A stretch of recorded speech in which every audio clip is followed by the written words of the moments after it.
Hello friends, എല്ലാവർക്കും നമസ്കാരം. നമ്മുടെ ഇഷ്ടപരമ്പരയുടെ ഇന്നത്തെ പുതുപുത്തൻ വിശേഷങ്ങളിലേക്ക് ഏവർക്കും സ്വാഗതം. അങ്ങനെ നമ്മുടെ അനുശ്രീക്ക് രാത്രി ഉറങ്ങാൻ പോലും പറ്റുന്നില്ല. അലോക് വീട്ടിലേക്ക് കയറി വരുമെന്ന് പറഞ്ഞ് കാര്യം ഓർത്തോർത്ത് ആകെ ടെൻഷൻ അടിച്ചിരിക്കുവാണ്. അപ്പം ബെഡിൽ നിന്ന് എഴുന്നേറ്റ് അങ്ങോട്ടും ഇങ്ങോട്ടും നടക്കുക. ഈശ്വര, എനിക്കൊന്ന് ഉറങ്ങാൻ പോലും പറ്റുന്നില്ലല്ലോ, ഇനിയിപ്പോൾ എന്താ ചെയ്യുക? നാളെ ഒരു ദിവസം ഉണ്ടെങ്കിൽ അവൻ ഉറപ്പായിട്ടും വരുമെന്നാണ് പറഞ്ഞിരിക്കുന്നത്. ദൈവമേ, എങ്ങനെ അവനെ ഞാനൊന്ന് തടയും? പെട്ടെന്ന് സുകന്യയുടെ മുഖം മനസ്സിലേക്ക് വരിക. ആ, സുകന്യ ചേച്ചിയുടെ അടുത്ത് പോയി കാര്യങ്ങൾ പറയാം. ചേച്ചിക്ക് മാത്രമേ എന്നെ ഇപ്പോൾ സഹായിക്കാൻ പറ്റൂ.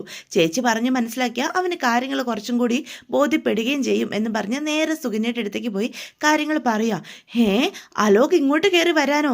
നീ എന്താ മോളെ ഈ പറയുന്നത്? അയ്യോ ചേച്ചി, പതിയെ പറ, ആരെങ്കിലും കേട്ടാൽ. അലോക് ഇങ്ങോട്ട് വരുമെന്ന് നിന്നോട് പറഞ്ഞോ? അതല്ലേ ചേച്ചി ഞാൻ ചേച്ചിയോട് പറഞ്ഞത്. എന്നെ നേരിട്ട് വന്ന് എൻ്റെ മനസ്സ് മാറ്റാനാ അവൻ്റെ ശ്രമം. എൻ്റെ ചേച്ചി അവനിവിടെ വന്നാലത്തെ അവസ്ഥ ചേച്ചിക്ക് അറിയാലോ. ഈശ്വര, അവനിത് എന്ത് ഭാവിച്ചാ? അവന് തലയ്ക്ക് വല്ല ഓളമുണ്ടോ?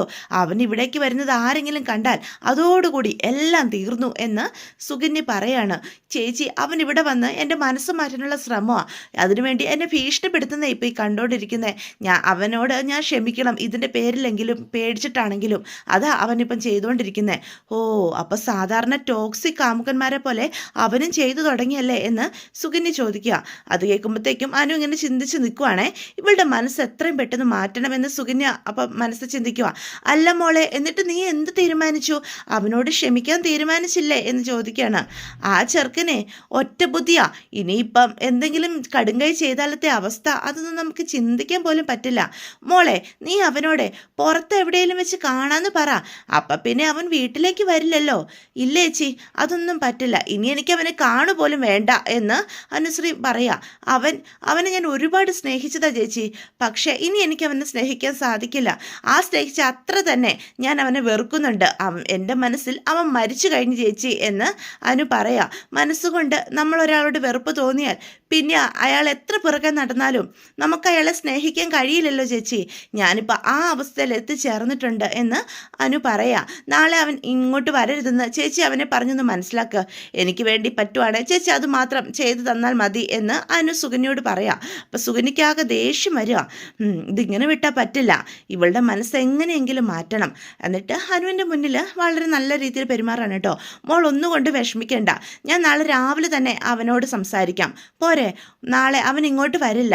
എന്താ, അത് പോരെ നിനക്ക്? ആ ഉറപ്പ് ഞാൻ നിനക്ക് തരാം. നീ ഇപ്പോൾ പോയി കിടന്നുറങ്ങാൻ നോക്കാനോ എന്ന് പറയാം. മോൾ സമാധാനത്തോട് പൊയ്ക്കോ, ചേച്ചി ഉണ്ടല്ലോ ഇവിടെ. താങ്ക് യു ചേച്ചി, thank you so much, good night എന്നും പറഞ്ഞ് അനു അവിടുന്ന് പോവാ.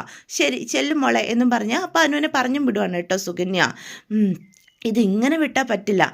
അലോക് ഇവിടെ വന്നാലേ ശരിയാവുള്ളൂ എന്ന് അപ്പം സുകന്യ മനസ്സ് ചിന്തിക്കുവാണേ. സമയം ആനന്ദ റൂമിൽ വന്ന് അവൻ മേടിച്ച തൊട്ടിലോട്ട് നോക്കി ആകെ സങ്കടപ്പെട്ടിരിക്കുക. അപ്പം ഗോമതി പറഞ്ഞ വാക്കുകളാണ് മനസ്സിലേക്ക് കടന്നു വരുന്നത്. കുഞ്ഞ് ജനിക്കുന്നതിന് മുന്നേ കുഞ്ഞിനായിട്ട് ഒന്നും മേടിച്ച് വെക്കരുത് എന്നുള്ള കാര്യം. അപ്പോൾ അതും ആലോചിച്ച് ഇങ്ങനെ ഇരിക്കുക. അതേസമയം തന്നെയാണ് ദേവി റൂമിലേക്ക് കയറി വരുന്നത്. ആനന്ദിൻ്റെ ഈ ചിന്തയൊക്കെ ദേവി ശ്രദ്ധിക്കുന്നുണ്ട്. അപ്പോൾ ആനന്ദേട്ട, എന്ത് പറ്റി? കുറേ നേരമായല്ലോ ആലോചിച്ച് കൂട്ടുന്നു. ഞാൻ ഈ റൂമിൽ വന്ന് കയറിയത് പോലും ആനന്ദേട്ടൻ അറിഞ്ഞില്ല. എന്താ കാര്യം? മോശമായി പോയല്ലേ? നമ്മൾ ചെയ്തത് ശരിയായില്ല. എന്താ ഉദ്ദേശിച്ചതെന്ന് എനിക്ക് മനസ്സിലായില്ല ആനന്ദേട്ട. എന്ത് കാര്യമാണ് ഈ പറയുന്നേ? അറിയാവുന്നവരോടൊരു വാക്ക് ചോദിക്കാതെ കുഞ്ഞിനു വേണ്ടി ഞാൻ ഈ തൊട്ടിൽ മേടിക്കാൻ പാടില്ലായിരുന്നു ദേവി. അതാ ഞാൻ ഉദ്ദേശിച്ചത്. അതിപ്പോൾ ഇവിടെ ഇരിക്കട്ടെ ആനന്ദേട്ട. അതിനിപ്പോൾ എന്താ ആനന്ദേട്ടൻ്റെ ആഗ്രഹം കൊണ്ട് മേടിച്ചതല്ലേ? അതൊന്നും സാരമില്ലെന്നേ. അമ്മ പറഞ്ഞത് നീ കേട്ടില്ലേ? പ്രസവിക്കുന്നതിന് മുന്നേ കുഞ്ഞിന് ഒന്നും മേടിച്ചു വെക്കാൻ പാടില്ലെന്ന്. അത് ദോഷമാണെന്നല്ലേ അമ്മ പറഞ്ഞത്? ദോഷമാണെന്നൊന്നും അമ്മ പറഞ്ഞില്ലല്ലോ ആനന്ദേട്ട. മേടിക്കാൻ പാടില്ലെന്നല്ലേ പറഞ്ഞുള്ളൂ. അത് ദോഷം തന്നെയാണ്.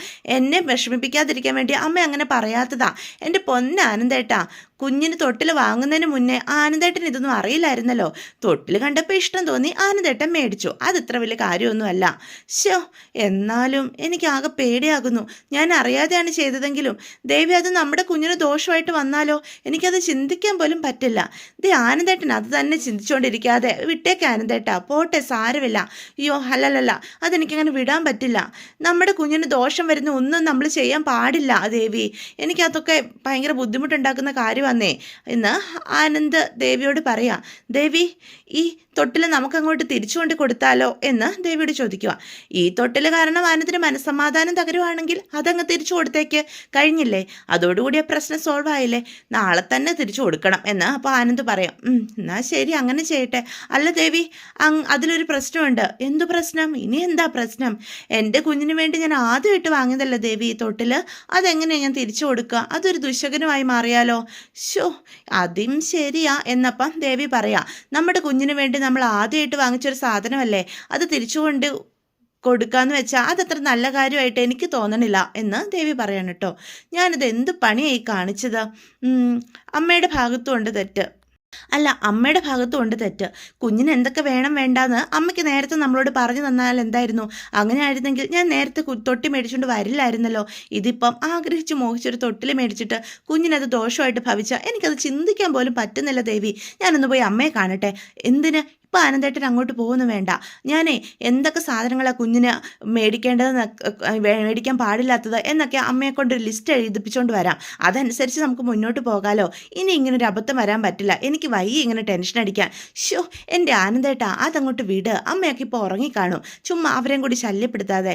അതുമാത്രമല്ല, ആനന്ദേട്ടൻ ആഗ്രഹിച്ച് നമ്മുടെ കുഞ്ഞിന് വേണ്ടി ആദ്യമായിട്ട് മേടിച്ചൊരു തൊട്ടിൽ, അതിവിടെ ഇരുന്നോട്ടെ. അതുകൊണ്ട് ഒരു ദോഷവും വരാൻ പോകുന്നില്ല കേട്ടോ എന്ന് ദേവി പറഞ്ഞു മനസ്സിലാക്കുക. ഈ കുഞ്ഞിന് വേണ്ടി നമ്മൾ എന്ത് കാര്യങ്ങളും ചെയ്യുന്നതിന് മുന്നേ അതിനെപ്പറ്റി അറിയാവുന്നവരോട് ചോദിക്കണം എന്നൊരു പാഠം ഞാനൊന്ന് പഠിച്ചു ദേവി. ഇനി ഇങ്ങനൊരു അബദ്ധം ഉണ്ടാവില്ല. ഇനി എനിക്ക് പറ്റിയപ്പോൾ ഒരു അബദ്ധം തനിക്ക് ഒരിക്കലും പറ്റരുത് കേട്ടോ. താനിങ്ങനെയൊന്നും ചെയ്യരുത്. താൻ രാവിലെ തന്നെ അമ്മയോട് കാര്യങ്ങൾ ചോദിച്ച് മനസ്സിലാക്കണം. നമ്മൾ കാരണം നമ്മുടെ കുഞ്ഞിന് ഒരു കുഴപ്പം ഉണ്ടാവാൻ പാടില്ല. നമ്മുടെ കുഞ്ഞ് സേഫ് ആയിരിക്കണം ദേവി. അതിനാണ് ഞാനിതൊക്കെ പറഞ്ഞു തരുന്നത്. ഇതൊക്കെ നീ നേരത്തെ ചോദിച്ച് മനസ്സിലാക്കേണ്ടതായിരുന്നു ദേവി. എന്നിട്ട് എനിക്കൂടെ ഒന്ന് പറഞ്ഞു തരേണ്ടതായിരുന്നു. ഇത് ചെയ്യാത്തത് കൊണ്ടല്ലേ എനിക്ക് ഈ അവസ്ഥ വന്നത് ദേവി. നീ ഇതൊക്കെ അറിഞ്ഞ് കണ്ടറിഞ്ഞ് ചെയ്യണമായിരുന്നു. ആഹാ, ഇതിപ്പോൾ എൻ്റെ കുറ്റമായോ ആനന്ദേട്ടാ? എനിക്കും ഇതിനെപ്പറ്റി അറിയത്തൊന്നും ഇല്ലല്ലോ. അപ്പോൾ ആനന്ദ് വീണ്ടും ആ തൊട്ടിലോട് ആഗ്രഹത്തോടെ ഇങ്ങനെ നോക്കി നിൽക്കുകയാണേ. എന്നിട്ട് തൊട്ടിലെടുത്ത് നോക്കുക. ഹോ, എന്ത് നല്ല ഭംഗിയാണല്ലേ ഇത് കാണാൻ. എന്നിട്ട് അതെടുത്ത് മാറ്റുവാണ് കേട്ടോ. ആനന്ദേട്ടൻ എന്താ ഈ ചെയ്യുന്നത് എന്ന് അപ്പോൾ ദേവി ചോദിക്കാം. വീണ്ടും അതിലേക്ക് നോക്കുക. അതെ, ഒരു ബെഡ്ഷീറ്റ് ഇട്ട് നമുക്ക് ഈ തൊട്ടിലങ്ങ് മറച്ചു വെച്ചാലോ ദേവി? അപ്പം ഇതങ്ങ് കാണൂലല്ലോ. ഷോ, എന്നാലും എനിക്കിത് ഒത്തിരി ഇഷ്ടപ്പെട്ടായിരുന്നു.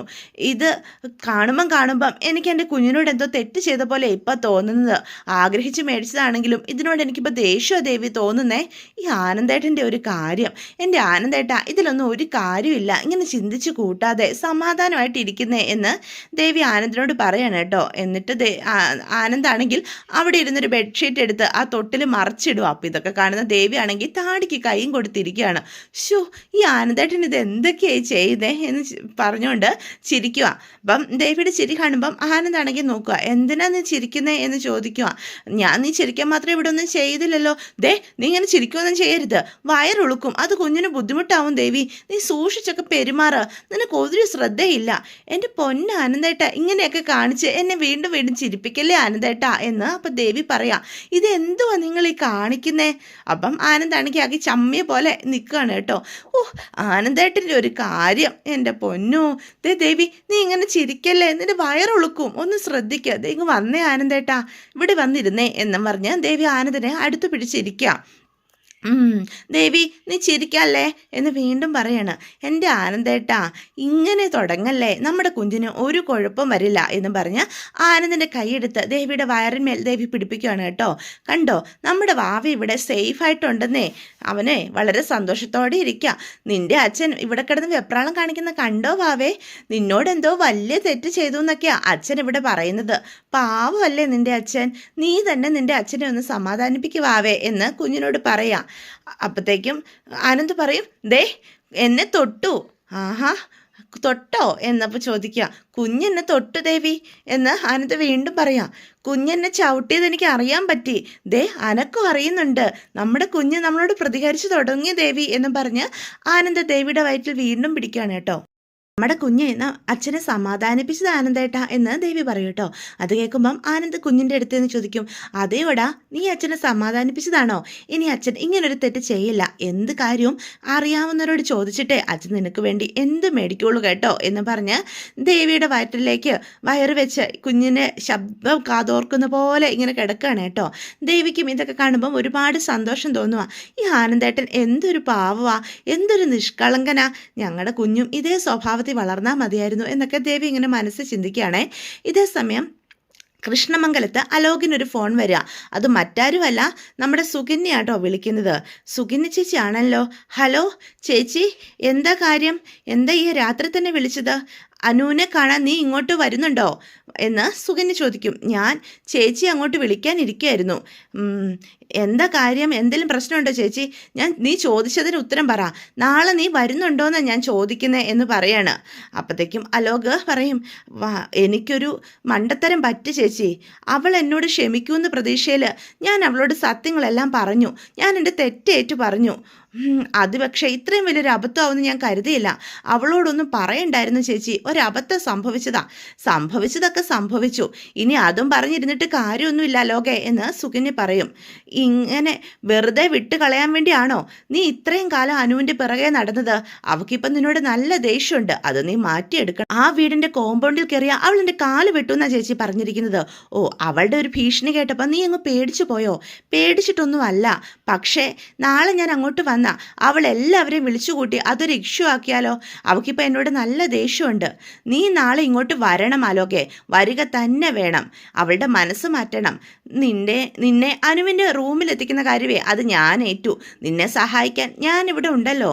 കരഞ്ഞ് കാല് പിടിച്ച് അവളെ നീ എങ്ങനെയെങ്കിലും അനുനയിപ്പിക്കാൻ നോക്കണം ചേച്ചി. അവൾ അമ്പിനും വില്ലിനും അടുക്കുന്നില്ലല്ലോ അതിന്. നീ കരഞ്ഞ് കാല് പിടിച്ചിട്ടും അവൾ അടുക്കുന്നില്ലെങ്കിൽ ബാക്കി നമുക്ക് അപ്പം നോക്കാം. അവൾ കൈവിട്ടു പോകുന്നത് നിനക്ക് ഉറപ്പായാൽ നീ എനിക്കൊരു സിഗ്നൽ തരണം. അപ്പം ഞാൻ വേണ്ടത് ചെയ്തോളാം. ബാക്കി കാര്യങ്ങളൊക്കെ ഞാൻ നോക്കിക്കോളാം. അതുപോരെ നിനക്ക് എന്ന് സുകന്യ ചോദിക്കുകയാണ്. അല്ല ചേച്ചി, എന്താ ചെയ്യാൻ പോകുന്നത്? നീ കണ്ടോ, നാളെ അനുവിൻ്റെ ബെഡ്റൂമിൽ നിന്ന് വീട്ടുകാരും നാട്ടുകാരും ഒക്കെ ചേർന്ന് നിന്നെ പിടിച്ചിറക്കിയ പിന്നെ അനുശ്രീയെ മറ്റാരെങ്കിലും കല്യാണം കഴിക്കുമോ? ഇല്ലല്ലോ. പിന്നെ അവളെ കൊണ്ട് നിന്നെ കല്യാണം കഴിപ്പിക്കാൻ അവർ നോക്കും. അവൾക്ക് ഇഷ്ടമുണ്ടെങ്കിലും ഇല്ലെങ്കിലും പിന്നെ നീ തന്നെ അവൻ്റെ വരൻ. നീ കെട്ടുന്ന താലി അവളുടെ കഴുത്തിൽ കയറുകയും ചെയ്യും. അതിനുള്ള കാര്യങ്ങളൊക്കെ ഈ സുകന്യ ചേച്ചി ചെയ്ത് തന്നോളാം. ഈ ഉറപ്പ് പോരെ നിനക്ക്? അവൾ എന്തായാലും കൃഷ്ണമംഗലത്ത് ജീവിച്ചാൽ മതിയെന്ന് നമ്മൾ തീരുമാനിച്ചിട്ടുണ്ടെങ്കിൽ അങ്ങനെ തന്നെ സംഭവിച്ചാൽ മതി. അതിന് ഞാനിവിടെ ഉണ്ട്. നീ ഒന്നുകൊണ്ടും പേടിക്കണ്ട. നീ ഇങ്ങോട്ട് നേരെ വന്നാൽ മതി എന്ന് സുകന്യ അലോകിനോട് പറയാം. അത് കേൾക്കുമ്പം അലോകിന് ഒരു ധൈര്യമൊക്കെ വരികയാണ്. സുകന്യ ചേച്ചി കൂടെ ഉള്ളത് തന്നെയാണ് ധൈര്യം. അങ്ങനെ തന്നെ സംഭവിച്ചാൽ മതി. അവളെ അങ്ങനെ വിട്ടുകളയാൻ വേണ്ടിയല്ല ഞാൻ ഇതൊക്കെ ചെയ്തു കൂട്ടിയത് എന്ന് അലോകും പറയാണ് കേട്ടോ. അവർ തന്നെ നമ്മുടെ ബാലനാണെങ്കിൽ കടയിലേക്ക് പോകാൻ ഒരുങ്ങി വരിക. എന്നിട്ട് ഗോമതിയെ വിളിക്കും. ഗോമതി, അപ്പം അടുക്കളയിൽ നിന്ന് വിളിയേക്കുക. ഹാ ബാലേട്ടാ, ഇതാ ഞാൻ വരുന്നു ബാലേട്ടാ. അപ്പോഴാണ് മീനു അങ്ങോട്ടൊരു ഫയലൊക്കെ ആയിട്ട് വരുന്നത്. മോളെ മീനു, നിനക്കിന്ന് ഓഫീസിൽ പോകണ്ടേ? ഞാൻ ഇന്ന് ലീവ് എടുത്തു വച്ചാ. അതെന്ത് പറ്റി ഇന്ന് ലീവ് എടുക്കാൻ എന്ന്? അത് കുറേ ഫയൽ പെൻഡിങ് ഉണ്ട്. ലീവ് എടുത്ത് ആ ജോലി അങ്ങ് ചെയ്ത് തീർക്കാമെന്ന് ഞാൻ കരുതി. ഓഫീസിൽ പോയാൽ എനിക്ക് അത് ചെയ്യാൻ സമയം കിട്ടത്തില്ലെന്നേ. മോളെ മീനു, നിന്നെപ്പോലെ എല്ലാ ഉദ്യോഗസ്ഥരും ചിന്തിച്ചിരുന്നെങ്കിൽ എന്നേ നമ്മുടെ നാടങ്ങ് നന്നായി പോയേനെ എന്ന് ബാലൻ പറയണേ.